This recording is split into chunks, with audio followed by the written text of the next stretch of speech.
Hello friends, welcome to my channel. ମୁଁ ନା ଆଜି ଏକା ଏକା ବାଲିଯାତ୍ରା ପଡ଼ିଆକୁ ବୁଲିବାକୁ ଆସିଛି ଆଡ଼େ। कैसे लगा मेरा मजाक? ମୁଁ ମାମା ବାପାଙ୍କ ସହିତ ଆସିଛି ମ। ସେଇଠି ପହଞ୍ଚୁ ମୁଁ ପାପାଙ୍କୁ ଟାଣି ନେଇଗଲି ଖେଳନା ବେଲୁନ ଦୋକାନକୁ। ବହୁତ ସୁନ୍ଦର ସୁନ୍ଦର ଜିନିଷ ମୁଁ ସେଠି ଦେଖିଲି। ଜାଣିଛନ୍ତି ତା ଭିତରକୁ ଗୋଟେ ଗାଈ ପଶି ଯାଇଥିଲା। ତାକୁ ଦେଖି ସବୁ ଲୋକ ଡରିଗଲେ।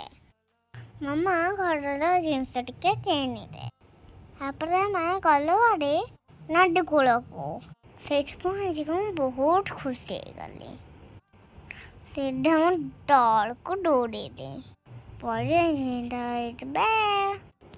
ବହୁତ ଇଚ୍ଛା ଥିଲା ଟିକେ ପାଣି ହବା ପାଇଁ, କିନ୍ତୁ ହେଇପାରିଲେନି। ଆମେ ଘରକୁ ପଳେଇଲୁ।